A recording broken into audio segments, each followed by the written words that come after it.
శ్రీనారాయణ అనే వ్యక్తి కొరికాన భవాని భూమి శ్రీనికి కుడి భుజం కాసి ఒక గుడి తోగించింది. ఒక బడి లేదు, ఒక గుడి లేదు, ఒక శ్మశానం లేదు. గుడివాన్న మాది రిజర్వాయర్ గ్రామం.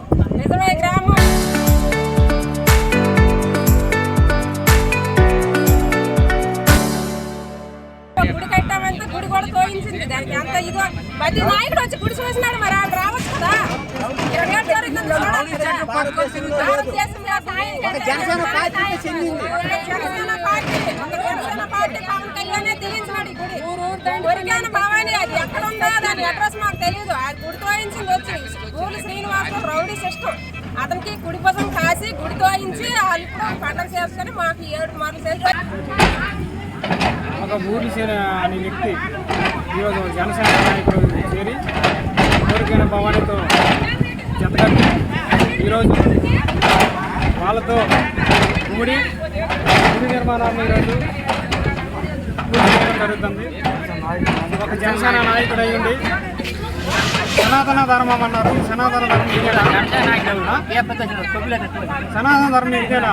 గుడి శివాలయం గుడి అందరము ఒక నిర్వాసనమైన గుడి లేక ఊరు గ్రామాత్మ అందరం వచ్చి ఈరోజు గుడి నిర్మాణం చేసుకుంటే ఈరోజు దీని మీదకి చేసి గుడి అనేది తోసివేయడం జరుగుతుంది. అధికారులతో వచ్చి ఈరోజు గుడి ఎంతోమంది ప్రజలందరం కలిసి కట్టి ఎంతో కష్టపడి మా ప్రాణం పెట్టి ఈరోజు కట్టాం.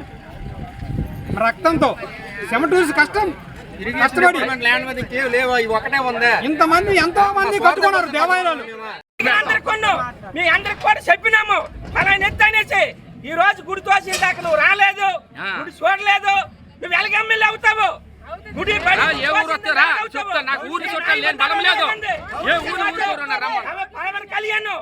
ఈ రోజు గుడి తోయమని నీకు రాజధాని ఇచ్చినారమ్మా. నీకు పార్టీ చెయ్యాలంటే ఎలా చెయ్యాలా? న్యాయం ధర్మం చెయ్యాలా? వరకు మీ కొరిగాన భవానీ గారు ఇక్కడ రాలేదు కాక సహా ఒక రౌడీ షీటరు భూమి శ్రీని అనే వ్యక్తి కూడా ఎంతో కొంత తీసుకొని 15 లక్షలు లంచం తీసుకొని ఆయన పార్టీలో కలిపి 3 నెలలు మా గుడి తోలించారు సార్. ఇది వరకు కరెక్టా సార్? ఇంతవరకు మీకు కలవడానికి అవుతుంది అంటే ఏ రోజు కూడా మాకు కలవడానికి టైం లేకపోయింది. మాకు రావడానికి అంత స్తోమత లేదు. మీ దగ్గర రాలేకపోయినా సార్. మాకు రాని కారణంగా ఈరోజు ఒక శివాలయం తోసిమని చెప్పారు. అంటే రౌడీ షీటర్లకి ఎంతమంది సార్ ఇలా రెచ్చగొట్టి అదే సనాతన ధర్మం అనేసి రౌడీ షీటర్లు కదా రెచ్చగొట్టి ఊరి మీద వాళ్ళ మీద సార్ ఇది కథ సనాతన ధర్మమా సార్?